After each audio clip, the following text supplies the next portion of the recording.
So I'm joined by the newly elected MP of Elgin, Middlesex, London, Karen Vecchio. Karen, how does it feel to succeed your predecessor, Joe Preston? You know, I'm absolutely ecstatic. Joe has been there every step of the way for me. Back in 2004, he brought me in as a newbie, and he's kind of molded to me what I am today. He's given me the confidence and the ability and the knowledge, and I really appreciate everything he's done in his years of service as the MP and in my years to come. I know he'll be right behind me. Who has got you through this campaign? You know, I'd have to say my family and Brian Clemens, my campaign manager, and Joe, they've just been phenomenal. My mom and dad making me breakfast every morning, and my husband waking up every morning just saying to me, "We're now at day 54." They've been phenomenal. I couldn't help thank my husband more than enough. He's just been absolutely on top of things and so supportive.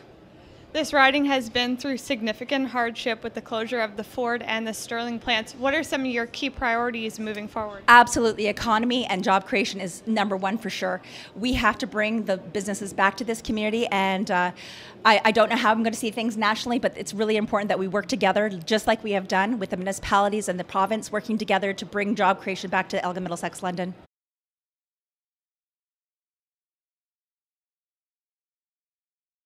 Reporting from the Gwangju Universiade Stadium, I'm Megan McFadden, a FISU Young reporter from Canada.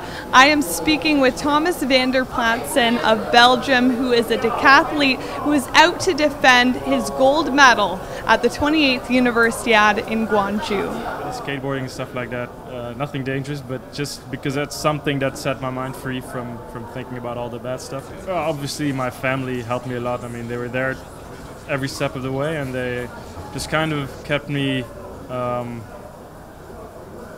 in the shade of all the heat that I was catching at that time. So yeah, it was nice to have them by my side and just lightening up the load that I was under at the time, and they just kind of pulled me through and supported everything I wanted to do from there on. So I was really happy to have them around me.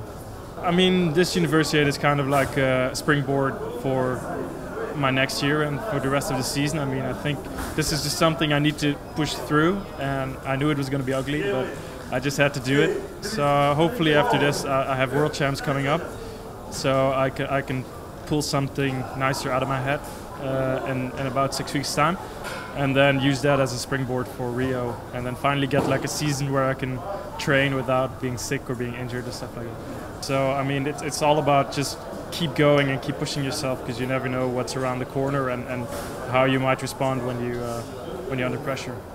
I think the coming back from the cancer was definitely, like, over a long period of time, the hardest thing that I've ever done. Like, I mean, it tested my